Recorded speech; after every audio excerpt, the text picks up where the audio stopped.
Everybody, and thank you for sticking around a little bit late tonight. Um, I do want to start this tonight as kind of a first of many discussions that I want to have throughout the course of this year about the issues facing our nation. Uh, I know we've got some challenges ahead of us, and I think there's no better place to discuss those issues um, than right here with the American people.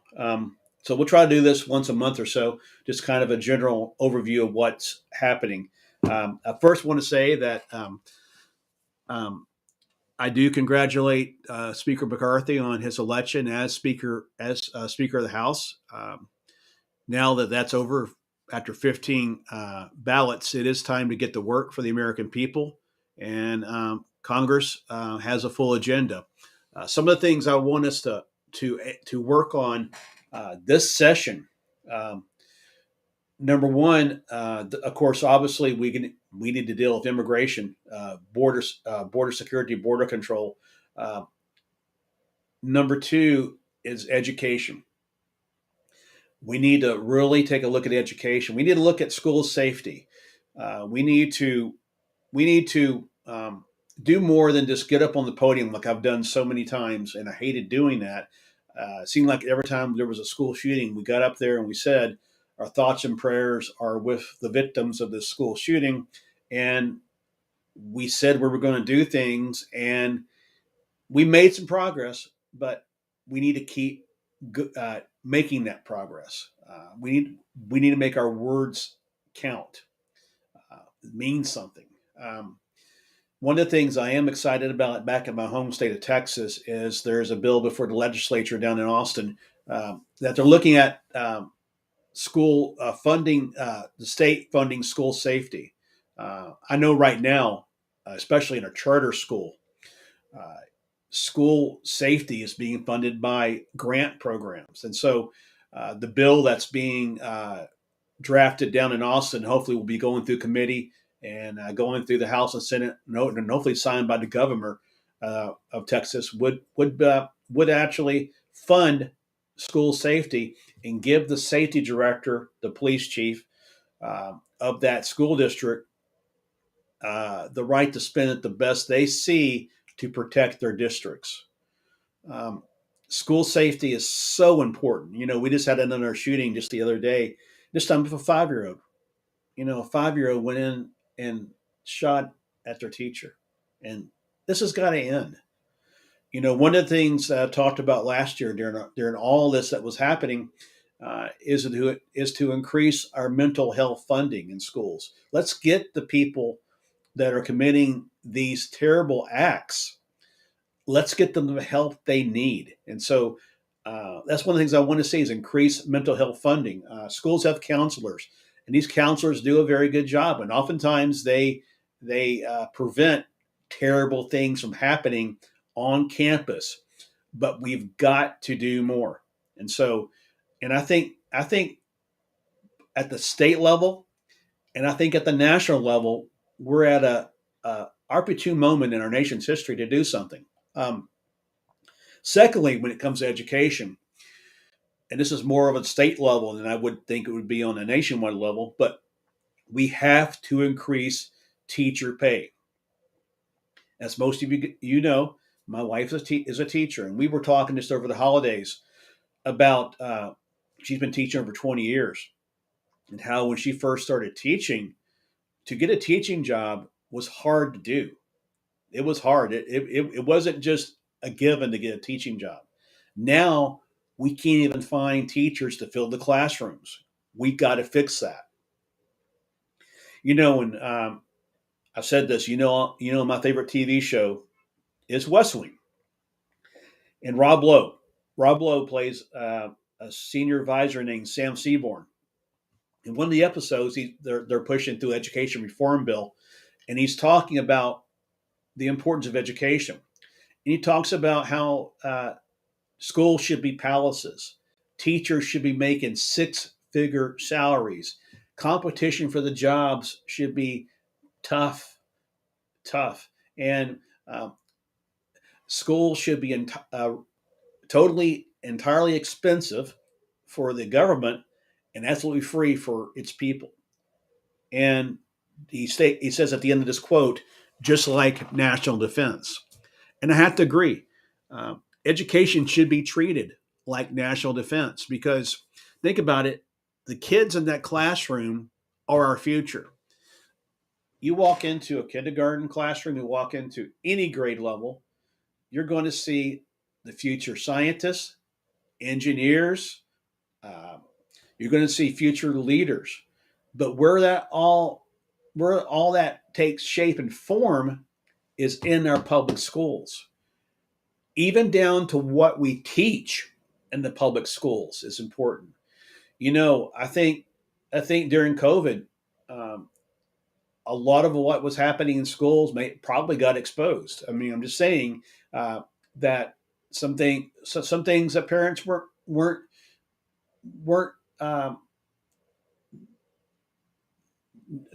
knowledgeable of were made aware, and so we need to get back to teaching math, science, and history, the history of our states, the history of our government, and the history of our country. The good, the bad, the ugly. Don't sanitize our history.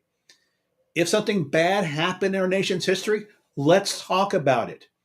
The only way we can prevent it from happening again is by teaching this generation what happened. It's by doing that we prevent it from happening in the future. Let's talk about our successes. We had tremendous successes uh, in our nation's history. One of the greatest think of is our moon landing, landing a man on the moon. A challenge by a president in 1961 mobilized this nation like it's never been seen before. And they accomplished the dream of landing a man on the moon. But it took the hard work of engineers, scientists, mathematicians to make it possible and to have the dream. We've got to put that dream back in our classrooms. And I think we do that. We do that. We set ourselves up to for success going down going downstream. The world competition is going to it's not going to get easier. We got competition with China and other countries. We have to step up our education system, and it's time to do that now. And I'm going to do what I can this year, both on a state and local level, to see that education funding is increased and teacher pay again on the state level is increased. It's so important, and I think we'll see the benefits if we do this. Um, the war in Ukraine. That's something that's been going on and for almost a year now. Do we? There's a lot of talk of direct supplying of arms uh, to to Ukraine. Do we do that? I think we need to have a healthy discussion about that and decide among ourselves, is that the best way to handle this? We want to do what it takes to defend Ukraine. Uh, we want to do what it takes to support emerging democracies in our world.